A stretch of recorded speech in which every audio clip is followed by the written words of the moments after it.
رمضان كريم عليكم يا رب. تعالوا احضر معاكم النهارده الفطار عبارة عن محشي ورق عنب وفراخ مشوية بطريقتي، يا رب تجربوها وتعجبكم. محدش جرب طريقتي في الفراخ المشوية الرهيبة دي الا وقال لي بتعمليها ازاي. نخش في الموضوع على طول.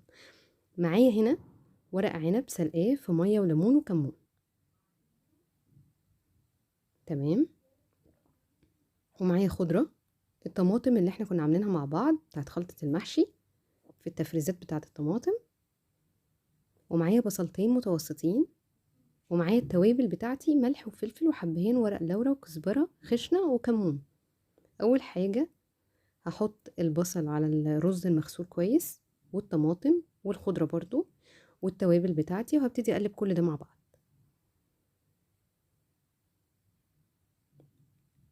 تمام.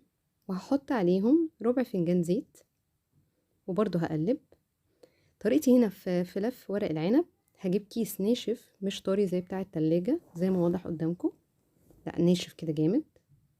وهبتدي ان انا اقصه عشان يبقى رفيع. هبتدي احط الورقة اللي هي الخشنة دي اللي انا هلف عليها، والناعمة هي اللي بتبقى في الوش. طبعا كل واحد ليه طريقته، وانا عارفة ان كل الناس عارفين، بس في ايه، نذكر بعض عادي، في ناس لسه مش عارفة حاجة.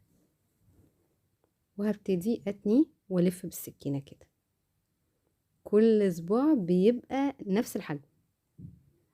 طبعا مفيش غنى عن اللفة الاصلية بتاعت المحشي، بس ايه، دي منجزة بالنسبة لي اكتر، بتطلعهم كلهم حجم واحد بالذات لو في عزومات. اهو انا عاملاها كذا مرة، يا رب تكون واضحة بالنسبة لكم. احط الرز واقفل الجنبين والف. تمام كده. خلصت الكمية بتاعتي، ايديا خلاص بقى تفريزات تفريزات وعزومات. الحمد لله، ربنا يا رب يكتر يا رب من افراحنا دايما واعيادنا. تمام كده. واجيب السكينة واقوم لفة. خلصت الكمية بتاعتي زي ما واضح قدامكم، فعلا الصوابع كلها شبه بعض. هنا اتبقى معايا جزء من ورق العنب برضو بفرزه وقتي كده. هجيب الاسترتش بتاعي وابتدي احط فيه ورق العنب وابتدي الفه كويس، وعلى الفريزر على طول. احتجت في اي وقت يبقى انا عندي ايه، مخزون يعني. هجيب الحلة بتاعتي وارصص فيها البصل والعناقيد بتاعت ورق العنب، بتدي مزازة حلوة قوي كده.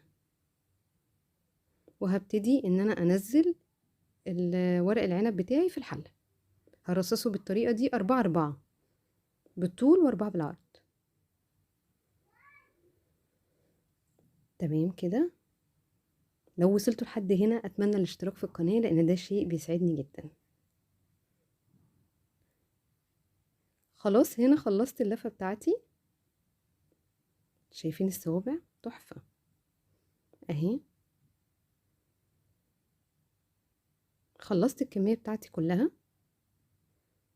وهبتدي اعمل الشوربة بتاعة المحشي. عبارة عن توابل، ملح فلفل حبهان كزبرة كمون، ونزلت بمعلقتين صلصة ومية سخنة.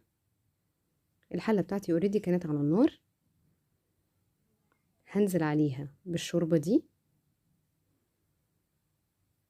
انا ضفت مكعب مرقة لان انا ما كانش عندي شوربة، معلش مش واضح في التصوير.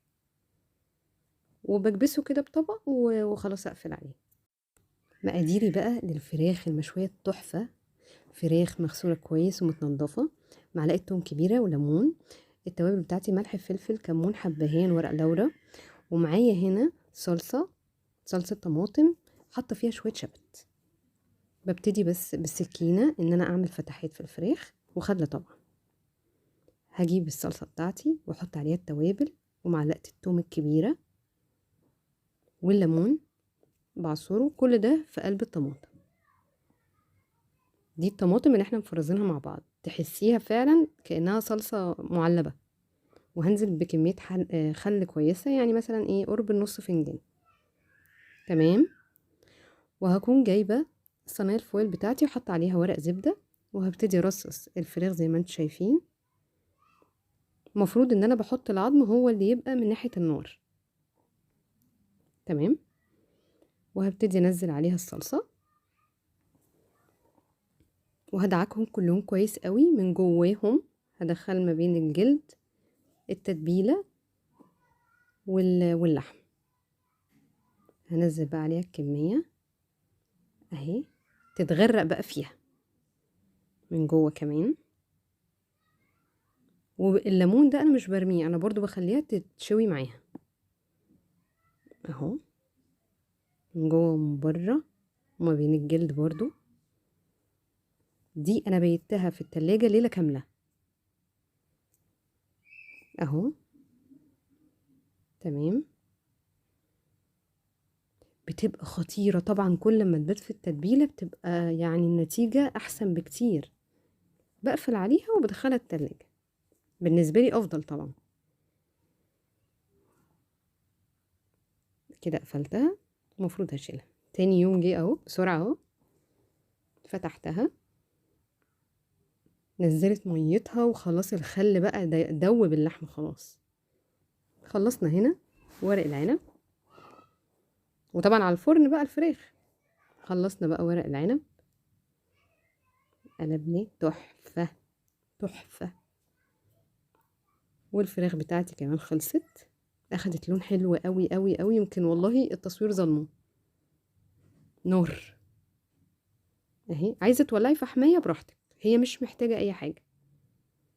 وخلصنا الفطار بتاعنا، وعملنا السمبوسة اللي كنا مفرزينها مع بعض في الفرن، وتومية وسلطة والفراخ المشوية والمحشي. اتمنى يكون الفيديو خفيف عليكم، واتمنى ان هو يعجبكم، واتمنى ان انتوا تجربوا الطريقة بتاعتي، سواء في المحشي سواء في الفراخ المشوية.